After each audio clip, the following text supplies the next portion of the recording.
हम शांति की खोज में जीवन भर चलते रहते हैं, पर जितना खोजते हैं मन उतना ही अधिक थकने लगता है। बाहर की परिस्थितियां बदलती रहती हैं, सुविधाएं बढ़ती हैं, अनुभव भी गहराते हैं, फिर भी भीतर कहीं एक सूक्ष्म असंतोष बना रहता है। ऐसा लगता है कि सब कुछ होते हुए भी कुछ मूलभूत अधूरा है। यह अधूरापन किसी वस्तु का नहीं, किसी व्यक्ति का नहीं, बल्कि स्वयं को सही रूप में न जान पाने का परिणाम होता है। यही आंतरिक थकान धीरे धीरे जीवन को बोझिल बना देती है। जब यह थकान गहरी होने लगती है, तब मन समाधान बाहर ढूंढने लगता है।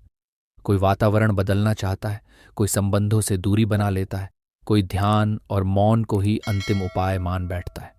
कुछ लोग त्याग को समाधान समझ लेते हैं, पर थोड़े समय बाद वही प्रश्न फिर सामने आ खड़ा होता है कि यदि इतना सब करने के बाद भी मन शांत नहीं हुआ, तो वास्तविक समस्या कहाँ है? क्या कठिनाई संसार में है या उस दृष्टि में है जिससे हम संसार को देखते हैं? हम सामान्यतः कहते हैं कि मैं दुखी हूं, मैं उलझन में हूं, मैं अशांत हूं, पर बहुत कम अवसरों पर यह जांचते हैं कि यह मैं वास्तव में कौन है। वेदांत के अनुसार सबसे गहरी भूल यही है कि हम अपने अस्तित्व को केवल शरीर और मन तक सीमित मान लेते हैं। जब पहचान इतनी संकीर्ण हो जाती है, तब शांति भी उसी सीमित दायरे में खोजी जाती है, और जो बाहर खोजा जाता है वह स्थायी नहीं हो सकता। इसी कारण त्याग के बाद भी असंतोष बना रहता है और मौन के बाद भी विचार लौट आते हैं। समस्या प्रयास की कमी नहीं है, बल्कि दिशा की भ्रांति है। जब तक दृष्टि बाहर की ओर लगी रहती है, तब तक भीतर की स्थिरता प्रकट नहीं होती। इसी गहरे भ्रम को पहचान कर प्राचीन महर्षियों ने समाधान के रूप में किसी नई वस्तु की प्राप्ति नहीं बताई, बल्कि स्वयं की पहचान को ही केंद्र में रखा। यहीं से उस उपदेश की भूमिका बनती है जिसे निर्वाण कहा गया है। यह निर्वाण किसी स्थान का नाम नहीं है, न ही किसी विशेष अवस्था का। यह उस स्पष्ट बोध की पहचान है जिसमें खोज करने वाला शांत हो जाता है और देखने वाला स्वयं को देखने लगता है। इसी बिंदु से आगे वह उपदेश आरंभ होता है जो त्याग नहीं, बल्कि दृष्टि के रूपांतरण की बात करता है, और यहीं से निर्वाण उपनिषद का वास्तविक प्रवाह स्वाभाविक रूप से आगे बढ़ने लगता है। जिस बिंदु पर खोज करने वाला शांत होने लगता है और देखने वाला स्वयं को देखने लगता है, वहीं से निर्वाण उपनिषद का वास्तविक विचार धीरे धीरे स्पष्ट होने लगता है। ये उपनिषद किसी विधि या अभ्यास से पहले हमारी मूल धारणा को सुलझाता है। सामान्य रूप से निर्वाण को लोग किसी विशेष अवस्था, किसी अलौकिक अनुभव या किसी दूर स्थित लक्ष्य के रूप में समझ लेते हैं। निर्वाण उपनिषद इस भ्रांति को शांत स्वर में स्पष्ट करता है कि निर्वाण कोई प्राप्त की जाने वाली वस्तु नहीं है, बल्कि वह सत्य है जो सदा से उपस्थित है और जिसे केवल सही दृष्टि से पहचाना जाना है। उपनिषद के अनुसार आनंद कोई ऐसा अनुभव नहीं है जो कभी आता है और कभी चला जाता है। आनंद आत्मा का स्वभाव है। जब चेतना जागृत, स्वप्न और सुषुप्ति की सीमाओं में बंधी रहती है, तब वह स्वयं को अनुभवों के साथ जोड़ लेती है। पर जब वही चेतना इन तीनों अवस्थाओं से परे स्वयं में स्थिर हो जाती है, तब उसे त्रैप्तानंद कहा जाता है। यहाँ आनंद किसी नई अनुभूति के रूप में नहीं, बल्कि अनुभव करने वाले की पहचान के शुद्ध हो जाने के रूप में प्रकट होता है। इसी संदर्भ में निर्वाण उपनिषद स्वमात्रम की बात करता है, जिसका अर्थ है केवल स्वयं में स्थित होना, न बाहर की ओर भागना, न भीतर कुछ जोड़ने का प्रयास करना। जब चेतना बाहरी सहारों, विचारों और अपेक्षाओं से मुक्त होकर स्वयं में विश्राम करती है, तभी वास्तविक शांति प्रकट होती है। यह शांति किसी प्रयत्न से उत्पन्न नहीं होती, बल्कि उस क्षण सहज रूप से प्रकट होती है जब प्रयत्न की आवश्यकता समाप्त हो जाती है। यह समझ स्पष्ट करती है कि निर्वाण का संबंध जीवन से, पलायन से नहीं है। यह संसार को नकारने का उपदेश नहीं देता, बल्कि संसार को यथार्थ रूप में देखने की दृष्टि प्रदान करता है। जब मन कल्पनाओं और धारणाओं से मुक्त होने लगता है, तब वही संसार जो पहले बंधन प्रतीत होता था, सहज और हल्का लगने लगता है। निर्वाण उपनिषद यह स्पष्ट करता है कि बंधन वस्तुओं में नहीं, बल्कि उनसे जुड़ी हुई गलत पहचान में होता है। इसी गहन बोध के आधार पर आगे निर्वाण उपनिषद उस अवस्था की ओर संकेत करता है जिसे परमहंस की अवस्था कहा गया है। यह कोई बाहरी पद या सामाजिक पहचान नहीं है, बल्कि वह आंतरिक स्थिति है जिसमें आत्मा स्वयं को सीमित करता नहीं, बल्कि साक्षी रूप में पहचान लेती है। यहाँ पहचान बदलती है, जीवन नहीं।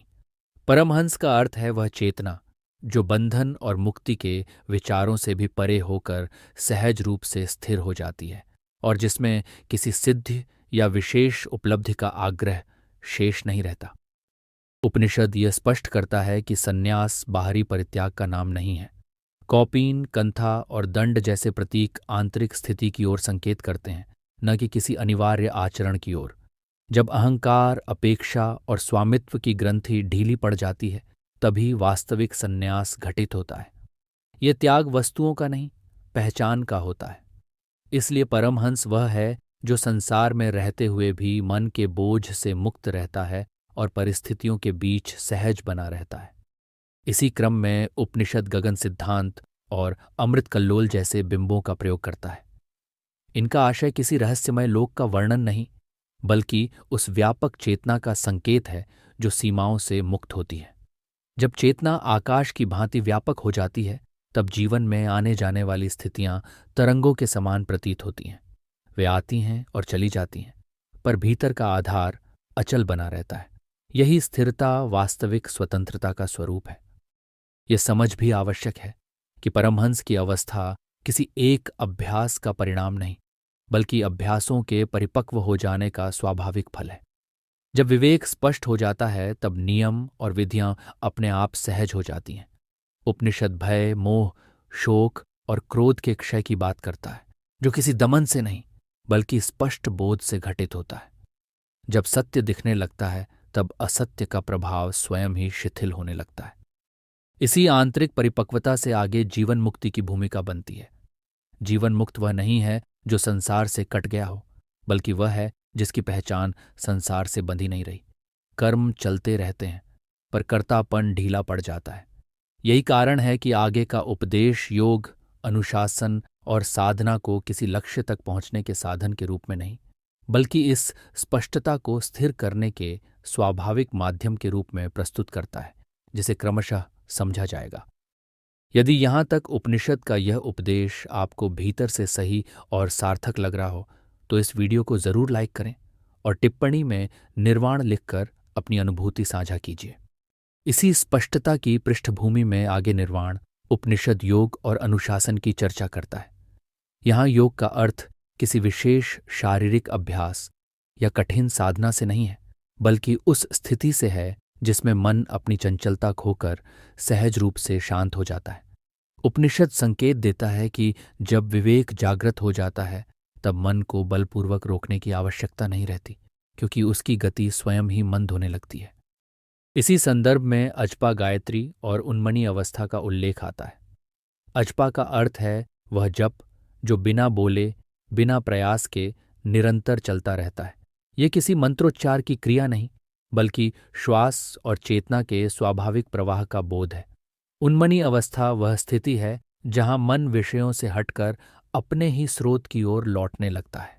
यहाँ कोई विशेष अनुभव खोजा नहीं जाता, बल्कि अनुभव करने वाला स्वयं शांत होने लगता है। उपनिषद खेचरी मुद्रा और शिव योग निद्रा जैसे शब्दों का प्रयोग भी करता है, पर इनका उद्देश्य रहस्य उत्पन्न करना नहीं है। ये शब्द उस आंतरिक स्थिति की ओर संकेत करते हैं जहाँ चेतना स्थूल सीमाओं से ऊपर उठकर अधिक व्यापक हो जाती है। यहाँ निद्रा का अर्थ अज्ञान नहीं, बल्कि वह विश्रांति है जिसमें चेतना जागृत रहते हुए भी मन की हलचल से मुक्त हो जाती है। यही स्थिति परमानंद की ओर संकेत करती है। इस अवस्था की ओर बढ़ने के लिए उपनिषद भय, मोह, शोक और क्रोध के क्षय की बात करता है। यह त्याग किसी नैतिक दबाव या बाहरी संयम से नहीं, बल्कि भीतर उत्पन्न हुई स्पष्ट समझ से जन्म लेता है।